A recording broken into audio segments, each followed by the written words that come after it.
Hello friends, welcome to study to learn. आज के इस सेशन में हम डिस्कस करने जा रहे हैं उत्तराखंड प्रवक्ता परीक्षा के प्रीवियस क्वेश्चन पेपर को। ये क्वेश्चन पेपर 2014 का क्वेश्चन पेपर है। इसमें हम शिक्षण अभिरुचि वाला जो पोर्शन होता है इसको डिस्कस करेंगे। इसके साथ आप ये समझ पाएंगे कि किस तरह के क्वेश्चंस जो हैं एग्ज़ाम्स में आते हैं और आयोग के द्वारा कौन कौन से क्वेश्चंस पूछे जाते हैं, किस तरह के क्वेश्चंस पूछे जाते हैं। ठीक है, तो ये आपके लिए हेल्पफुल रहेगा आपके आने वाले एग्ज़ाम्स के लिए। तो इसके लिए आप अंत तक बने रहिएगा और साथ में इसको नोट भी ज़रूर करिएगा जो इम्पोर्टेंट क्वेश्चंस हैं, क्योंकि जब भी आप एग्ज़ाम दे रहे हैं तो प्रीवियस ईयर के क्वेश्चन पेपर अगर आप एक बार देख लें, अच्छे से समझ लें और थोड़ी प्रैक्टिस कर लें क्वेश्चन पेपर्स की, तो उससे थोड़ा सा आपकी एक प्रैक्टिस बनी होती है अपने एग्ज़ाम के लिए। ठीक है, तो चलिए बढ़ते हैं क्वेश्चन की तरफ। तो क्वेश्चन नंबर इसमें 71 है, क्योंकि ये शिक्षण अभिरुचि का क्वेश्चन पेपर है, क्वेश्चन पोर्शन है। तो क्वेश्चन नंबर 71 है, ये शिक्षण अभिरुचि का सेक्शन है। तो ये 71 नंबर पे यहाँ पे क्वेश्चन गिवन है पेपर में। ठीक है, तो चलिए यहाँ से हम डिस्कस करेंगे। पहला क्वेश्चन इसमें देख लेंगे, एडुसेट प्रक्षेपित किया गया है। तो एडुसेट जो क्या है, एक सैटेलाइट है, इसको कब प्रक्षेपित किया गया है? 2001 में, 2002 में, 2004 में या 2005 में। ठीक है, तो ये जो एडुसेट है एक सैटेलाइट है जो कि एजुकेशन के लिए ही पूरा का पूरा डेडिकेट एक सैटेलाइट था। ठीक है, तो ये जो प्रक्षेपित किया गया, कब लॉन्च किया गया पूछा जा रहा है। तो ये इसका ऑप्शन जो सी वाला है वो राइट है, 2004 में इसको लॉन्च किया गया था। नेक्स्ट क्वेश्चन देखिए, ओवरहेड प्रोजेक्ट होता है। तो ओवरहेड प्रोजेक्ट, ठीक है, प्रोजेक्टर जो है वो इसके बारे में आपने बीएड की क्लासेस में पढ़ा होगा कि जो ओवरहेड प्रोजेक्टर है, ये जब आप कठोर शिल्प और कोमल शिल्प जब आप पढ़ते हो, जो चैप्टर है उसमें आपने देखा होगा। तो ओवरहेड प्रोजेक्टर इसमें क्या किस शिल्प में आता है? ऑप्शन देखेंगे, कठोर शिल्प, कोमल शिल्प, कठोर एवं कोमल शिल्प, उपरोक्त में से कोई नहीं। तो इसमें जो राइट आंसर रहने वाला है वो है ऑप्शन ए, कठोर शिल्प। ठीक है, नेक्स्ट है, शिक्षा बिना बोझ के, यानी कि एजुकेशन विदाउट बर्डन, ये जो रिपोर्ट थी ये किसके द्वारा प्रस्तुत की गई थी? शिक्षा बिना बोझ की। ऑप्शन देखेंगे, जनार्दन समिति, पटेल समिति द्वारा, या यशपाल समिति द्वारा, या राममूर्ति द्वारा समिति द्वारा। ठीक है, तो ये जो समिति है किस समिति के द्वारा इस रिपोर्ट को लाया गया था, एजुकेशन विदाउट बर्डन, शिक्षा बिना बोझ के? तो इसमें ऑप्शन सी राइट रहेगा, यशपाल समिति के द्वारा। ठीक है, जिसमें कि आपका एनसीएफ जब लाया गया था तो इसमें ये रिपोर्ट आई थी कि शिक्षा को बिना बोझ के किया जाए, बच्चों के जो बैग का जो उनका वेट होता है इसको कम करने की बात की गई थी। ठीक है, आगे है, प्राथमिक शिक्षा में शाला त्याग का संबंध है। तो ऑप्शन देखिए, अवयव से, अवरोधन से, अवयव एवं अवरोधन से, या उपरोक्त में से कोई नहीं। तो प्राथमिक शिक्षा में शाला त्याग का संबंध होता है अवयव एवं अवरोधन से। फिर है, शिक्षा आयोग की रिपोर्ट का नाम है। तो शिक्षा आयोग की रिपोर्ट का नाम क्या है? ऑप्शन देखिए इसमें, शिक्षा एवं राष्ट्रीय विकास, भारतीय शिक्षा आयोग रिपोर्ट, संपूर्ण शिक्षा व्यवस्था पर रिपोर्ट, या भारतीय शिक्षा रिपोर्ट। इसमें कौन सा ऑप्शन सही रहने वाला है? तो इसका जो राइट आंसर है वो है ऑप्शन ए, शिक्षा एवं राष्ट्रीय विकास। नेक्स्ट क्वेश्चन देखिए, निम्नलिखित में से कौन सी शिक्षण की श्रव्य सहायक सामग्री नहीं है? ठीक है, तो नहीं पूछा है एग्जाम में। कई बार हम नहीं को नहीं समझ पाते, मतलब जो नहीं वाला पोर्शन है उसको हम हाईलाइट नहीं कर पाते हैं, क्वेश्चन को बस ऊपर ऊपर पढ़ लेते हैं और उसकी वजह से हम क्वेश्चन को रॉन्ग अटेम्प्ट कर लेते हैं। ठीक है, तो ध्यान रखना है कि पूछा क्या है, श्रव्य सहायक सामग्री नहीं है। तो रेडियो, टैप रिकॉर्डर, श्यामपट्ट, या ग्रामोफोन। तो श्रव्य सहायक सामग्री का अर्थ क्या होता है? जिसको आप सिर्फ सुन सकते हैं। ठीक है, श्रव्य मतलब सिर्फ सुन सकते हैं। तो इसमें से कौन सी नहीं है? तो रेडियो के थ्रू तो आप सुनते हो, ठीक है, टैप रिकॉर्डर के थ्रू भी सुनते हैं और ग्रामोफोन के थ्रू भी सुनते हैं। जो इसमें राइट आंसर रहेगा वो है श्यामपट्ट। श्यामपट्ट को आप देखते हैं ना, ये क्या है, एक दृश्य सहायक सामग्री में आता है श्यामपट्ट। फिर है मूल्य के आधार पर व्यक्ति का वर्गीकरण प्रतिपादित किया गया। ठीक है, मूल्य के आधार पर व्यक्तित्व को किसने वर्गीकृत किया है?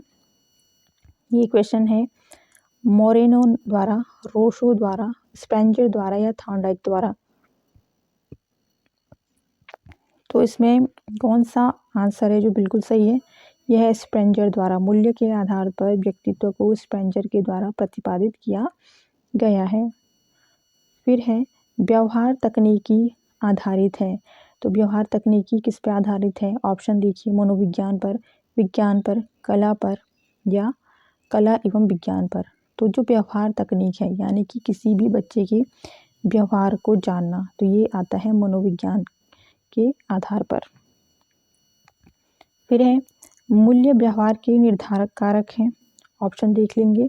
यह कथन किसने दिया है? लुमीज द्वारा, ट्रेवर द्वारा, गीजर द्वारा या फिलिप द्वारा। तो मूल्य व्यवहार के निर्धारक कारक यह कथन वैसे तो कई बुक्स में लुमीज द्वारा ये गिवन है, बट ये आयोग ने इसको डिलीट कर दिया था। इसका कोई पर्टिकुलर आंसर आयोग को नहीं मिला था।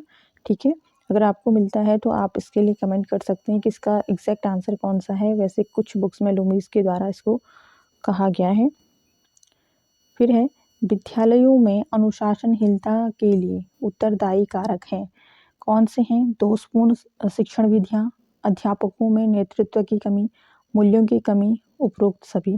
तो एक विद्यालय में अनुशासनहीनता कब होती है? जब शिक्षण विधियाँ क्या हो? दोषपूर्ण हो। ठीक है, अध्यापकों में नेतृत्व की कमी हो, मूल्यों की कमी हो। ठीक है, तो इस बेस पे इसका आंसर उपरोक्त सभी रहेगा। ऑप्शन डी इसमें राइट आंसर रहेगा। फिर है प्रधानाध्यापक का मुख्य कार्य है विद्यालय प्रबंधन, पर्यवेक्षण, प्रशासन या ये सभी। ठीक है, तो प्रधानाध्यापक का जो मुख्य कार्य है उसमें क्या क्या आता है? विद्यालय का प्रबंधन भी जो है प्रधानाध्यापक को देखना होता है, पर्यवेक्षण, प्रशासन। तो इस बेस पे ये सभी इसका राइट आंसर रहेगा। Option D. नेक्स्ट है ऑपरेशन ब्लैक बोर्ड संबंधित है। तो ऑपरेशन ब्लैक बोर्ड किससे संबंधित है? पूर्व प्राथमिक शिक्षा से, प्राथमिक शिक्षा से, माध्यमिक शिक्षा से या स्वास्थ्य शिक्षा से। तो ये जो क्वेश्चन है कई बार रिपीट होता है एग्ज़ाम से। आपने देखा होगा टीईटी के जो एग्ज़ाम्स होते हैं, सीटेट वाले एग्ज़ाम होते हैं, तो यहाँ पर ये क्वेश्चंस काफ़ी बार रिपीट आपने देखा होगा। तो ऑपरेशन ब्लैक बोर्ड संबंधित किससे है? इसमें जो राइट आंसर रहेगा, इसमें राइट आंसर है प्राथमिक शिक्षा से। ठीक है, ऑप्शन बी इसमें सही है। फिर है मूल्यह्रास का एक कारण हो सकता है। ऑप्शन देखिए, जनसंख्या विस्फोट, अधिक शिक्षा, धनी होना या वैज्ञानिक जागरूकता। तो मूल्यह्रास का एक कारण हो सकता है जनसंख्या विस्फोट। ए इसमें बिल्कुल सही आंसर है। फिर है शिक्षण के 14 कौशलों को दिया था। ये 14 कौशल किसके द्वारा दिए गए थे शिक्षण के? ऑप्शन एलन एवं रियॉन ने, बी के पासी ने, आई के डेविस ने या बी एस ब्लूम ने। ठीक है, तो ये जो 14 कौशलों को दिया था शिक्षण के, ये एलन एवं रियॉन ने दिया था। फिर है स्वतंत्रता के पश्चात भारत सरकार के प्रथम शिक्षा मंत्री कौन थे? तो ऑप्शन देखिए, डॉक्टर एस राधाकृष्णन, सरदार पटेल, लाल बहादुर शास्त्री, मौलाना अब्दुल कलाम आज़ाद। तो स्वतंत्रता के पश्चात भारत सरकार के प्रथम शिक्षा मंत्री पूछा क्या जा रहा है, ये भी ध्यान रखना है। भारत सरकार के प्रथम शिक्षा मंत्री, जब भारत आज़ाद हुआ था, स्वतंत्र हुआ था, उसके बाद कौन थे प्रथम शिक्षा मंत्री? तो ये थे मौलाना अबुल कलाम आज़ाद, मौलाना अबुल कलाम आज़ाद। फिर है मानव आवश्यकताओं का पदानुक्रम दिया गया है। ऑप्शन देखिए, स्किनर द्वारा, ब्लूम द्वारा, मैस्लो द्वारा या फ्लेंडर द्वारा। ठीक है, तो इसमें राइट आंसर कौन सा है? जो मानव आवश्यकताओं का पदानुक्रम दिया है, ये मैस्लो के द्वारा दिया गया है।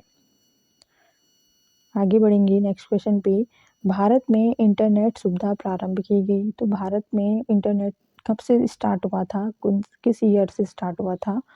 तो ऑप्शन देखो, वर्ष 1975 से, वर्ष 1990 से, वर्ष 1995 से या वर्ष 1997 से।